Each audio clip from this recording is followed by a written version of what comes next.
Eu quero repartir com você o texto que está em Marcos, capítulo 14, versos de 1 a 9. Peço que você abra sua Bíblia comigo nesse texto e mantenha, depois da leitura, esse texto aberto, na passagem referida. Marcos 14, versos de 1 a 9. Está escrito assim: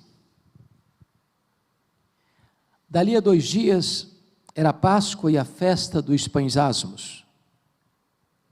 E os principais sacerdotes e os escribas procuravam como o prenderiam à traição e o matariam. Pois diziam: não durante a festa, para que não haja tumulto entre o povo.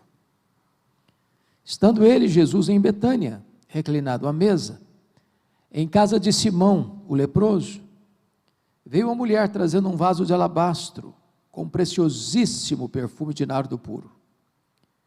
E quebrando o alabastro, derramou o bálsamo sobre a cabeça de Jesus. Indignaram-se alguns entre si e diziam: para que esse desperdício de bálsamo? Porque este perfume poderia ser vendido por mais de 300 denários e dar-se aos pobres, e murmuravam contra ela. Mas Jesus disse: deixai-a, por que a molestais? Ela praticou boa ação para comigo. Porque os pobres sempre os tendes convosco, e quando quiserdes podeis fazer-lhes bem, mas a mim nem sempre me tendes. Ela fez o que pôde, antecipou-se a ungir-me para a sepultura. Em verdade vos digo, onde for pregado em todo o mundo o evangelho, será também contado o que ela fez para a memória sua. Amém.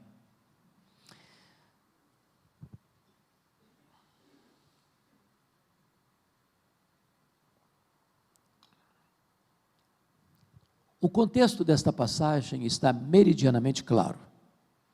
Trata-se de 2 dias antes da Páscoa. Vocês bem sabem que a Páscoa era a maior festa dos judeus. A Páscoa era a alegria dos judeus, mas ao mesmo tempo o terror dos romanos. Isso porque na Páscoa a população de Jerusalém quintuplicava, e os romanos tinham medo de rebelião. Tanto é fato que na Páscoa todo o aparato militar de Roma, que ficava em Israel, em Cesareia Marítima, onde ficava a residência oficial do governador Pôncio Pilatos, se transferia para Jerusalém. Até mesmo o tetrarca da Galileia, Herodes Antipas, mudava o seu gabinete administrativo para Jerusalém na época da Páscoa.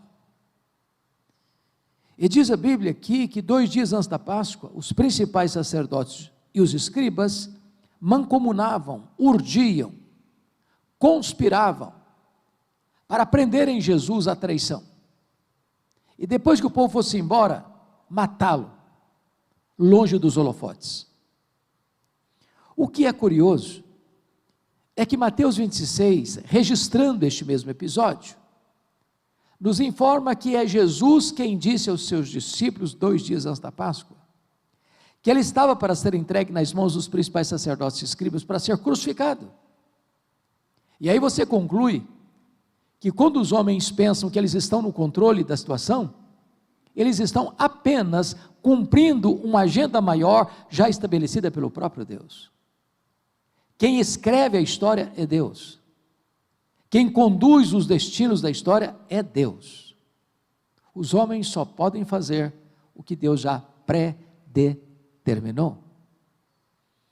Mas é curioso também que, enquanto aqui em Jerusalém se trama a prisão e a morte de Jesus, 10 quilômetros dali, na aldeia de Betânia, uma família prepara uma festa para Jesus.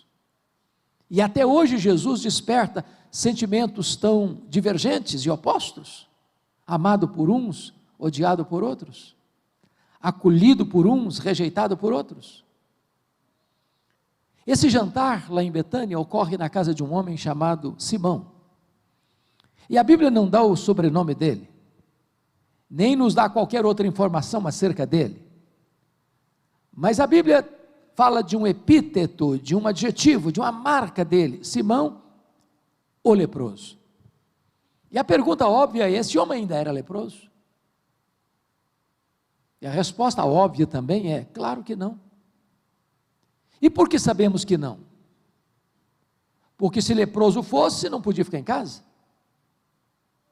Se leproso fosse, jamais poderia receber alguém em sua casa e oferecer um jantar. Mas se ele não era mais leproso, por que o evangelista relata que o jantar ocorreu na casa de Simão, o leproso, e não na casa de Simão, o ex-leproso? Para nos alertar de um perigo. O perigo de rotular gente. O perigo de carimbar pessoas. Sabem por quê? Rótulos ficam quando eles não são mais necessários. O doente está curado. O perdido foi encontrado. O pecador foi salvo. Mas o rótulo ficou. Então não rotule gente. Porque Deus pode mudar a história dessa gente. Deus pode virar a mesa da história e mudar o placar do jogo. É curioso que quem se destaca nesse jantar é uma mulher. E essa mulher é incógnita, anônima, nos 3 evangelhos que relatam esse fato, embora Lucas passe apenas de raspão nesse episódio. Mas, no evangelho de João, capítulo 12, essa mulher tem nome, essa mulher tem CPF, essa mulher tem endereço, essa mulher tem identidade. Essa mulher é Maria, irmã de Marta e de Lázaro. E a biografia de Maria, ela é extraordinária porque ela só aparece 3 vezes na Bíblia. E nas 3 vezes que ela aparece, ela está aos pés de Jesus. Ela está no topo do mundo. Porque não há lugar mais alto no mundo do que você curvar-se aos pés de Jesus. A primeira vez que ela aparece em Lucas 10, ela está aos pés de Jesus para aprender. E a maior e melhor academia do mundo é assentarmos-nos aos pés de Jesus. Ele é o mestre dos mestres. Ele não é um alfaiate do efêmero, ele é o escultor do eterno. A segunda vez que Maria aparece na história bíblica, em João 11, ela está outra vez aos pés de Jesus, agora para chorar a dor do luto, e numa fonte mais exuberante de consolo para o nosso coração machucado pela dor do luto, do que assentarmos-nos aos pés do Senhor Jesus. Ele terapeutiza a nossa alma, ele lanceta os abscessos da nossa alma, ele traz o bálsamo do consolo do Espírito Santo ao nosso coração. Mas a última vez que essa mulher aparece, é nesse texto, e nos seus correlatos. E mais uma vez ela está aos pés de Jesus, agora para agradecer. E agradecer o quê? O maior milagre público de Jesus, a ressurreição de seu irmão Lázaro. Hoje você e eu viemos aqui também para agradecer. Agradecer os 146 anos desta igreja que tem sido um luzeiro a brilhar nessa cidade e nesta região. E hoje nós vamos aprender com Maria, porque diz a Bíblia que Jesus está à mesa, com os seus discípulos, Simão o leproso, que não é mais leproso, Lázaro recém-ressuscitado também está à mesa, Marta, como de costume, está servindo o jantar, e diz a Bíblia que nesse momento Maria pega um vaso de alabastro. Alabastro é uma pedra ornamental, de cor rosa, contendo um perfume, segundo o evangelista, preciosíssimo, grau superlativo, feito de uma essência, nardo. E o evangelista é cuidadoso em informar que a essência não era híbrida, misturada, nardo puro. E somos informados através de Mateus que esse vaso está cheio. E somos informados por João que tem nesse vaso 1 libra de perfume. O que é 1 libra? Um litro tem 2,2 libras. Portanto, nesse frasco de pedra, temos aí em torno de 350, no máximo 400 ml. E diz o texto que Maria vem com esse vaso, fica por trás de Jesus, e quebra o vaso. A casa toda se enche com perfume. O perfume cai sobre a cabeça de Jesus, escorre pelo corpo de Jesus, chega aos pés de Jesus, e ela solta os cabelos e começa a enxugar os pés de Jesus com seus cabelos. A essas alturas, conforme João 12, Judas Iscariotes lidera os seus pares num ato de rebelião contra Maria. E afirmam para ela: isso é um desperdício. Esse perfume poderia ser vendido por mais de 300 denários e dar-se aos pobres. E murmuraram contra ela. Ficaram indignados contra ela. Molestaram-na. E Jesus sai em defesa de Maria, dizendo: deixai-a. Deixai-a. Ela praticou boa ação para comigo. Os pobres sempre os tendes convosco, mas a mim nem sempre me tendes. Ela fez o que pôde. Ela antecipou-se a ungir-me para a sepultura. E em verdade vos digo, em todo mundo onde for pregado o evangelho, será contado o que ela fez para a memória sua. E esse texto então nos oportuniza a observar algumas lições que passo a compartilhar com vocês. A primeira lição está aí no versículo 8, confira comigo. Está escrito: ela fez o que pôde. Você pode repetir comigo essa frase? Ela fez o que pôde. Sempre que leio esse texto, eu pergunto a mim mesmo: meu Deus, e eu? Estou fazendo o que posso para Jesus? Estou fazendo tudo o que eu posso para Jesus? Porque às vezes nós fazemos, mas fazemos relaxadamente. Às vezes nós fazemos, mas não fazemos tudo o que podemos. Às vezes nós fazemos, mas a nossa motivação não é pura. Às vezes nós fazemos, mas não fazemos do jeito que agrada a Ele. Maria fez o que pôde. Permita-me ilustrar. Alemanha, 23 de setembro de 1723, 11 horas da manhã. Ludwig van Zinzendorf começa uma reunião de oração, que durou 1 ano ininterruptamente. Movimento dos moravianos, que desencadeou num movimento de avivamento e avanço missionário. Para vocês terem uma ideia, cada 18 moravianos, sendo pobres, sustentavam um missionário fora da Alemanha. Alguns deles, não tendo dinheiro para enviar para a obra missionária, se vendiam como escravos, o que era possível na época, para comprar passagem de ida, para permanecer o resto dos seus dias pregando o evangelho aos povos mais distantes. E quando eu escuto um relato desse, vem a minha pergunta: meu Deus, e eu? Estou fazendo o que eu posso para Jesus? Maria fez o que pôde. Segunda lição que eu aprendo com Maria, versículo 3 e 4, ela fez o seu melhor. Vamos entender isso aqui, irmãos amados.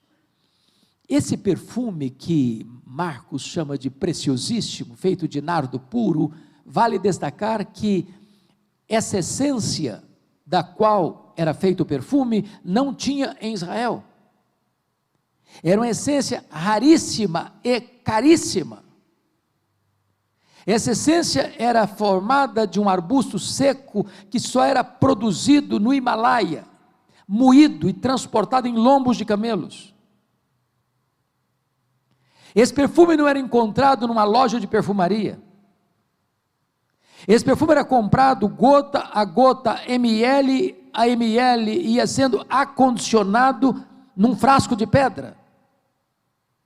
Notem que se Judas, que era tesoureiro e entendia de dinheiro, avaliou o perfume em mais de 300 denários, ele está dizendo uma coisa: cada ml valia 1 denário, porque tinha dentro do frasco em torno de 350 ml. Agora, 1 denário era o salário de um trabalhador durante um dia. Imagine você trabalhar um dia inteiro, e no final do dia você ir comprar 1 ml, uma gota de perfume. Tinha dentro desse frasco as economias de um ano de trabalho. Agora notem, quando você usa um perfume caro, e eu sei que vocês usam, eu também, eu gosto. Como é que você usa? É só um pouquinho, e não é todo dia. E você ainda diz para você mesmo: esse perfume tem que durar pelo menos 1 ano. Agora vejam que Maria não abre o perfume, ela não abre o vaso, ela quebra o vaso. E por que ela quebra o vaso? Porque ela está dizendo: eu não quero que sobre nem uma gota, o que eu tenho de melhor eu quero consagrar a Jesus. Ela fez o seu melhor. Às vezes imagino, irmãos, que aqueles que não conhecem a Deus como nós temos a graça de conhecer, são mais zelosos em servir aos seus ídolos ou aos seus deuses, que nós o somos em servir ao Deus da nossa vida. Eu estava pregando em Porto, lá em Portugal, fui visitar Coimbra, uma cidade muito relevante na área do direito, do estudo do direito. E quando nós viajávamos, vi caravanas andando a pé pelo asfalto. E aquilo me deixou intrigado, e eu perguntei: o que é que essas pessoas estão fazendo? Me responderam: elas estão indo a Fátima pagar promessas. E eu perguntei: mas a que distância elas estão andando? Me responderam: a mais de 300 quilômetros, a pé. Me veio à memória, sabe o quê? Que às vezes tem crente que moram perto da igreja, dá para ir a pé, não dá nem 1 hora de caminhada, tem carro, tem ônibus, tem táxi, tem Uber, qualquer motivo é motivo para ir à igreja, qualquer desculpa é desculpa boa para não comparecer ao culto. Enquanto aqueles que talvez não conheçam a Deus como você conhece, fazem peregrinações longínquas para adorarem ídolos. Maria nos ensina uma lição, ela fez o seu melhor. Faça o seu melhor para Jesus. Terceira lição que eu aprendo com Maria, ela fez de forma sacrificial. Irmãos amados, esse texto, eu não tenho dúvida, não dá para ser plenamente compreendido na cultura ocidental. Eu não conheço, e talvez você também não, nenhuma pessoa que tenha coragem de investir 1 ano de trabalho num frasco de perfume. Isso não cabe na cabeça de um ocidental. Eu só posso entender esse texto na cultura judaica. Quando uma menina fazia transição de menina para moça, que é tão rápido, ela começava a comprar esse perfume gota a gota, ml a ml, acondicionando num frasco de pedra para o dia mais sonhado, desejado e esperado da sua vida, o dia das suas núpcias, o dia do seu casamento. Ela não está entregando para Jesus a sobra, ela não está entregando para Jesus o que não faz falta, ela não está entregando para Jesus aquilo que não tinha nenhuma importância na sua vida, ela está oferecendo a Jesus de forma sacrificial. E eu pergunto a vocês nesta noite, o que é que hoje você e eu estamos fazendo para Jesus que possa receber o selo de sacrificial? Sabe o que Maria está nos ensinando aqui? Generosidade. E eu li, pastor, recentemente um livro sobre generosidade que me ajudou muito. E o livro valeu pela ilustração da introdução. E o autor diz assim: você quer ser uma pessoa generosa? Porque a Bíblia diz que a alma generosa prosperará. A Bíblia diz que quando você dá Ao pobre, você empresta a Deus, que não fica devendo nada para ninguém. A Bíblia diz que aquele que retém mais do que é justo é pura perda. A Bíblia diz que quando você semeia, Deus multiplica a sua sementeira. E então o autor diz assim: você quer ser generoso? Faça o seguinte, passe numa loja, compre uma jarra de vidro, transparente. Se você é chique, pode ser cristal, não tem problema não, mas tem que ser transparente.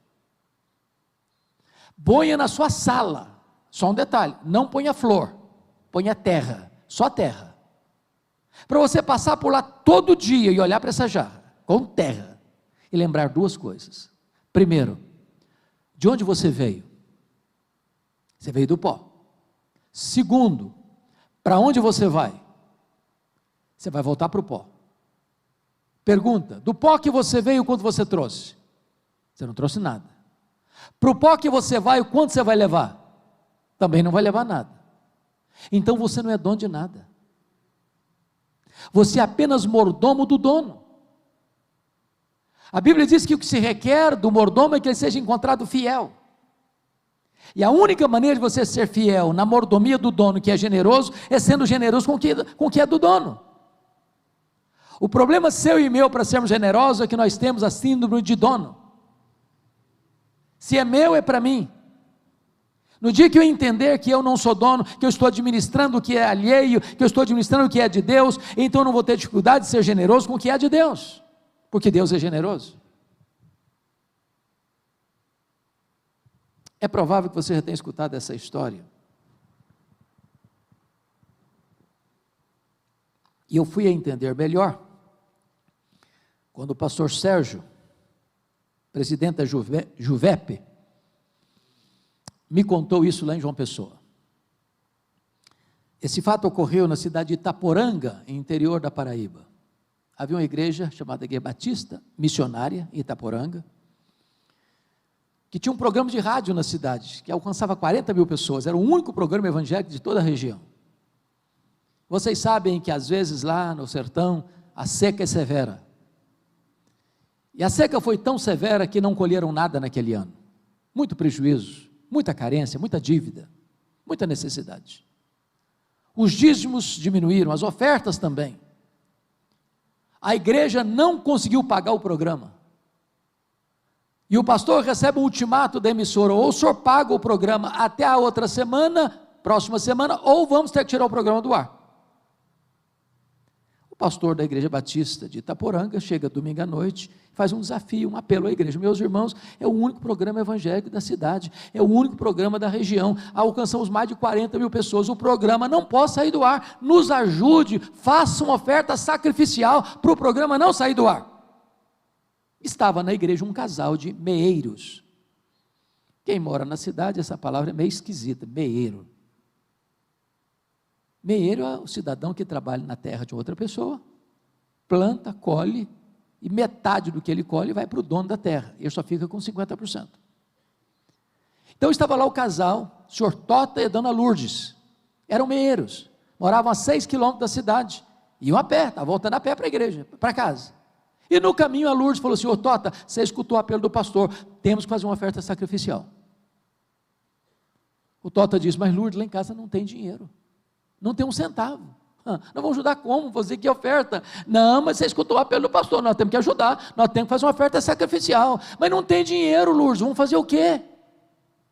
Estavam chegando em casa já, com a discussão, ainda em pleno pé de guerra, e a Lourdes disse assim: é verdade, dinheiro não tem mesmo não, mas lá em casa tem um terreiro com muitas galinhas, e tem um galo, que é o mais pesado, que vale mais, vamos dar o galo. O Tota disse: tá bom, já quer dar o galo, então vamos dar o galo como oferta sacrificial. Segunda-feira de manhã, a Lourdes pegou o galo, botou debaixo do braço, 6 quilômetros para a cidade, bateu na casa do pastor. Ele atendeu, disse: pastor, escutei o seu apelo ontem, e vim trazer a nossa oferta sacrificial, o que nós temos de melhor lá em casa é esse galo. O pastor agradeceu, deu um sorriso amarelo, fechou a porta e disse: meu Deus, e agora o que eu vou fazer com esse galo? Tão velho o galo era que não dá para fazer uma sopa. Aí pensou, falou: vou fazer uma rifa desse galo. Não, rifa não combina com crente. Pensou, falou, vou botar na internet. Botou na internet. A história da mulher do galo. Pastor Jeremias Pereira, lá da 8ª Igreja Presbiteriana de Belo Horizonte, domingo de manhã, abre a caixa de e-mail, a história da mulher do galo. Ele ficou muito comovido com aquilo, chegou na igreja, domingo de manhã, falou, meus irmãos, vamos parar tudo aqui, nós vamos levantar uma oferta agora, para atender uma igreja lá em Itaporanga, na Paraíba, porque tem um programa de rádio que está saindo do ar, porque não tem dinheiro para continuar o programa, vamos fazer uma oferta agora. Fizeram a oferta, o resultado da oferta representou 2 anos de programa. Pastor Jeremias ligou para o pastor da igreja e falou, fica calmo que 2 anos o programa está garantido, a igreja vai pagar. Mandou a oferta para ele. O próprio pastor Jeremias está pregando lá em Toronto, na igreja do pastor Seni Tavares, conta a história da mulher do galo. Levantou um irmão da igreja e falou, quer saber se a dona Lúcia está precisando de alguma coisa? Ela está precisando, o sonho da vida dela é ter uma geladeira, ter um fogão profissional para fazer algumas coisas para vender. Tem energia, mas não tem fogão, e não tem geladeira. Então, vou mandar o dinheiro para ela agora, para comprar a geladeira e o fogão profissional. O pastor Jeremias está pregando em Nova York. Conta a história da mulher do galo. Levanta um empresário e diz, eu quero saber dessa terra, ela não vai ser minha, mas não, vamos comprar a terra, vamos passar a escritura para ela vai ser a dona da terra. Mandaram o dinheiro, compraram o sítio, passaram a escritura para o nome da dona Lourdes. Está pregando uma outra igreja, conta a história da mulher do galo, levanta o engenheiro agrônomo e diz, eu quero saber como é que é essa terra, nós vamos para lá, vamos trabalhar essa terra, vamos adubar essa terra, vamos cavar poços artesianos, vamos fazer essa terra ser produtiva. Está pregando uma outra igreja, conta a história da mulher do galo. Levantou o empresário, quer saber como é que é a casa da dona Lourdes. Não, a casa dela é muito simples, tem energia, agora tem geladeira, mas a casa é muito simplesinha. Então bota tudo no chão, vão construir uma casa grande, bonita, mobiliar essa casa com tudo que tem de bom e de melhor. Um jornalista da Christian Today, lá em Nova York, escuta a história da mulher do galo. Pega um avião, desce aqui no Brasil, pega um carro, vai a Itaporanga. Escreve a história da mulher do galo. E essa história percorreu o mundo inteiro. Porque uma pessoa fez uma oferta sacrificial. Não com motivos de negócio, de barganha com Deus. Maria fez sacrificialmente. 4º lugar, Maria fez, apesar das críticas. Versos 4 a 6, Maria enfrentou 3 críticas: indignação, murmuração e molestação. Eu sou pastor há 43 anos. Eu nunca vi alguém se levantando para fazer uma obra relevante sem enfrentar críticas. Quem tem medo de críticas não serve a Deus. Quem tem medo de críticas está mais interessado no aplauso dos homens do que na aprovação do céu. Faça, apesar das críticas. Agora notem que quando Maria oferece aquilo para Jesus, os discípulos ficaram indignados. Mas eles não ficaram indignados com o que ela fez, mas para quem ela fez. Se fosse para os pobres, tudo bem, mas para Jesus é um exagero, é um desperdício. Agora notem mais. João 12 nos diz que quem lidera essa situação de murmuração, de indignação, é Judas Iscariotes. Foi Judas quem disse, esse dinheiro daria para fazer uma festa, é muita cesta básica, é muita Bolsa Família que dá para distribuir, é muito pobre que pode ser socorrido, são mais de 300 denários, e é nessa conjuntura que a Bíblia diz que Judas era ladrão, que ele era um falso filantropo, que o discurso de ajudar pobre não passava de cortina de fumaça, que ele queria embolsar essa grana. E é dessa situação aqui em Betânia que ele sai nas caladas da noite para ir lá em Jerusalém e vender Jesus por 30 moedas de prata. Você está fazendo a obra de Deus? Alguém está indignado com você? Você está fazendo a obra de Deus, alguém está murmurando contra você? Você está fazendo a obra de Deus, tem gente molestando você? Continue fazendo a obra de Deus. Quem está a serviço de Deus não depende de elogios, nem se desencoraja com as críticas. Faça apesar das críticas. Mas veja comigo, o que Maria fez. Entenda isso, no tempo certo. Olha comigo o versículo 8, a parte B. Ela antecipou-se a ungir-me para a sepultura. Isso aqui é extraordinário.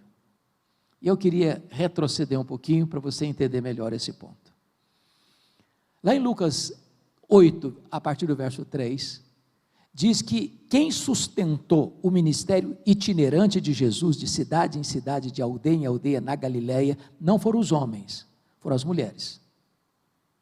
Então eu vou falar bem baixinho, porque tem homem no auditório. As mulheres são mais generosas do que os homens. Não fiquem escandalizados com isso não, mas é verdade. Agora pense comigo, tinham 204 cidades e aldeias na Galileia, era uma região muito populosa, e Jesus de cidade em cidade, de aldeia em aldeia. As mulheres da Galileia, 3 têm nome, Maria Madalena, Joana e Susana, e muitas outras, eu não sei quantas são muitas outras, mas pense comigo, tem Jesus, tem 12 apóstolos, 13 pessoas, tem 3 mulheres citadas pelo nome, 16 pessoas, tem muitas outras mulheres, eu não sei quantas são, vamos imaginar que o grupo todo seja de 40 pessoas, agora pense comigo, não tem self-service, não tem hotel, não tem pensão, e essas mulheres bancando a conta, passando Pix, fazendo transferência bancária, criando e trabalhando a logística, de cidade em cidade, de aldeia em aldeia. Quando Jesus disse para os discípulos, e essas mulheres estão presentes, que ele seria entregue nas mãos dos principais sacerdotes e escribas para ser crucificado, elas sobem com Jesus. Quando Jesus foi crucificado, só João está lá, os outros discípulos se acovardaram, essas mulheres estavam lá. Quando Jesus foi sepultado, não consta nem que João fosse no sepultamento de Jesus, os apóstolos estão todos acovardados, essas mulheres estão lá, vendo onde e como Jesus foi sepultado. Repete comigo, onde e como Jesus foi sepultado. Agora, por favor, acompanhe meu raciocínio. Que horas Jesus morreu na sexta-feira? 3 horas da tarde. Que horas Jesus foi sepultado? Necessariamente antes de começar o sábado, então, no máximo 6 da tarde.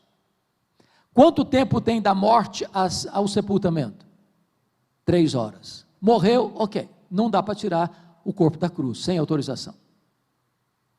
Tem que ir lá no governador pedir autorização, mas não adianta qualquer um lá que não vai ser nem recebido, então tem que arrumar alguém com trânsito, então arranja José de Arimateia, naquela época não tinha telefone celular, aí ele vai lá porque foi crucificado fora do portão, ele tem que ir lá dentro do portão na fortaleza da Antônia, o governador, eu vim aqui pedir para o senhor autorização para sepultar o corpo de Jesus, porque ele morreu, e eu tenho um túmulo novo que nunca foi usado, eu vou emprestar para ser sepultado o rei dos judeus. Não deu prazo para morrer não, e demora, mas ele morreu sim senhor, não, mas não deu, não é possível, não pode morrer tão rápido assim, morreu sim senhor, eu só acredito se mandar o centurião que coordenou tudo para vir aqui me falar, não dá para passar um fax para ele, nem ligar para o telefone celular, não tinha isso não, aí tinha que ir lá buscar o cara, tinha que voltar cá com o camarada, morreu sim senhor, tem que fazer um documento, agora tem que tirar o corpo da cruz, agora tem que ir lá no mercado comprar lençol, agora tem que ir em outra loja comprar perfume, agora tem que limpar o corpo, agora tem que embalsamar o corpo, agora tem que envolver o corpo com lençóis, agora tem que pegar esse corpo e ir lá no sepulcro, e tem que tirar uma pedra pesada, e tem que botar o corpo, tem que fechar a pedra, e as mulheres olhando onde e como Jesus foi sepultado. Para mim, conclusão óbvia. Por que elas foram logo depois do sábado? Sábado encerrava, sábado, 6 da tarde. Correram no mercado para comprar o quê? Perfume. Por que elas foram fazer isso? Para mim, conclusão óbvia. Mulher não gosta de nada mal feito. Elas olharam, esse serviço está mal feito. Quando passar o sábado, nós vamos voltar e fazer direito. Elas estão voltando, de madrugada, pensando quem vai rolar a pedra, quando olham, a pedra está rolada. Elas entram, o túmulo está vazio. Elas saem, Um anjo pergunta para elas: o que vocês vieram fazer aqui? Procurar entre os mortos aquele que está vivo. Ele não está mais aqui não, ele ressuscitou. Sabe o que o anjo está falando para essas mulheres? Vocês fizeram muita coisa para Jesus, mas uma coisa vocês não fizeram: vocês não anteciparam e ungiram o corpo dele para a sepultura. Agora ele não precisa mais desse perfume não. Lição aprendida: há coisas na vida que ou você faz hoje, ou nunca mais você vai ter a chance de fazer. Oportunidades passam. É aquela conversa, é aquele perdão, é aquela reconciliação, é aquela ajuda financeira, é aquela visita. Faça hoje, para não chorar a dor do remorso amanhã. Eu não sei quanto a vocês, mas há duas coisas na cultura brasileira que me chocam muito. A primeira delas tem a ver com os nossos funerais. Irmãos, eu não conheço ninguém que receba mais elogio do que defunto. Já viu? É uma rasgação de seda em cima do caixão que não tem mais fim. A grande pergunta é se aquela pessoa em vida escutou algum daqueles elogios, porque você elogia um defunto, ele não vai ficar feliz não, e não vai se levantar do caixão para lhe dar um abraço não, e se levantar você corre também. Então não espera a pessoa morrer para elogiar não. Mas tem gente muito espiritual que diz: não pastor, esse negócio de elogiar é um perigo, a pessoa fica vaidosa. O que a Bíblia proíbe é hipocrisia. Um elogio certo, na hora certa, com a motivação certa, é um bálsamo. A segunda coisa que me choca na nossa cultura tem a ver com funeral de novo. Eu já perceberia isso, que defunto recebe mais flores do que gente viva? Dá para entender isso? Eu fui num funeral, lá em Vitória, certa feita, e contei 86 coroas de flores. E eu fiquei do lado, observando, falei: meu Deus, coitado do defunto, não consegue cheirar um botão de rosa mais, para que tanta flor para ele? Contrataram um grande caminhão para levar as flores, um caminhãozinho desse tamanhozinho para levar o defunto. Agora, sabe por que os mortos recebem mais flores do que os vivos? É porque a voz do remorso é mais forte do que a voz da gratidão. Não espere a pessoa morrer para mandar flores, não. Mande flores enquanto ela pode apreciá-las. Faça no tempo certo. Vamos ao último ponto que eu aprendo com Maria. Versículo 8. Maria fez o que pôde, fez o melhor, fez sacrificialmente, fez apesar das críticas, fez no tempo certo, mas finalmente ela fez com reflexos para a eternidade. Em verdade vos digo, em todo mundo onde for pregado o evangelho, será contado o que ela fez para a memória sua. O que ela fez numa casa pequena, numa aldeia pequena, agora é contado dos eirados da história, nos ouvidos do mundo.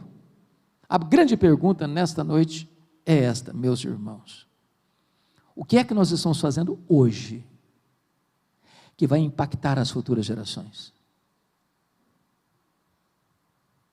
A W. Tozer diz que o grande problema da igreja contemporânea é que ela passa a maior parte do tempo olhando para o seu próprio umbigo. Somos uma geração narcisista, materialista, egoísta. Importamo-nos com nós mesmos. Como dizia a música de Roberto Carlos: que você me aqueça neste inverno e o resto vocês completam.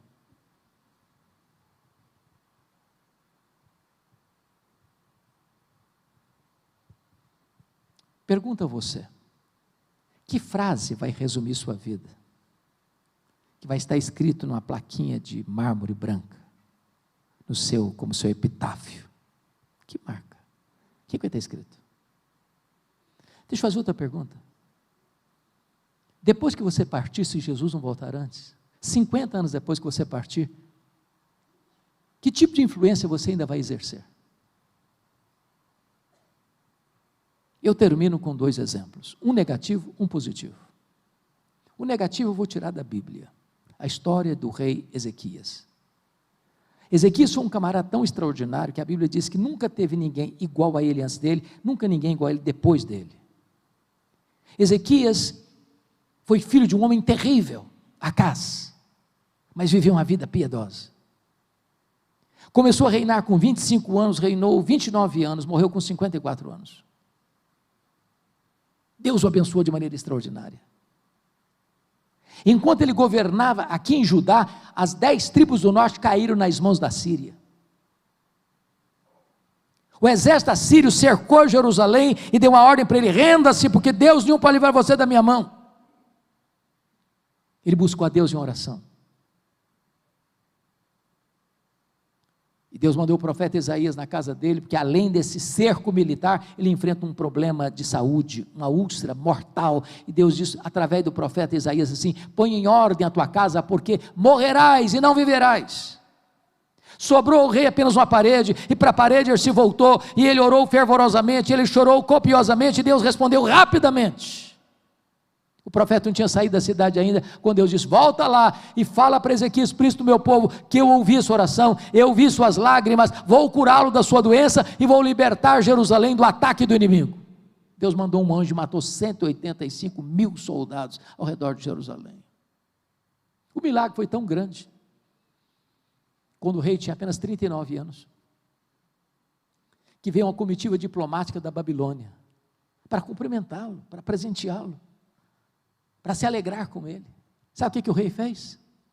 Ao receber a comitiva, abriu os seus tesouros, abriu o seu palácio, e mostrou quão grande ele era, quão poderoso ele era, quão rico ele era, quão esplendoroso ele era, e não deu uma palavra sequer de gratidão a Deus. Aquilo foi mal aos olhos do Senhor. Aí Deus mandou de volta o profeta Isaías, diz: agora escuta a palavra do Senhor. Essa Babilônia voltará, e quando ela voltar, tudo que foi juntado até hoje vai ser levado embora. Dos filhos que tu gerares serão feitos cativos, e mais, serão feitos eunucos. Sabe o que é isso? Vão ser castrados. Sabe qual foi a resposta do rei ao profeta? Boa é essa palavra. Não, você não está entendendo o que eu estou falando. Eu estou falando que a Babilônia vai saquear tudo, e vai levar os filhos cativos, vai castrá-los, e você fica dizendo que é boa. Você ficou maluco, homem?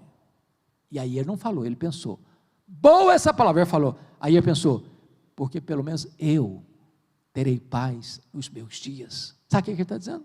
Quando isso acontecer, já bati as botas. Quando isso acontecer, eu não estou mais aqui para contar essa história. Na verdade, isso aqui que ele está dizendo, eu só me importo comigo. Desculpem da expressão, ele está dizendo, depois que eu morrer, que se danem as futuras gerações, eu não estou nem aí. Irmãos, em nome de Jesus, eu quero conclamar você a investir nas futuras gerações.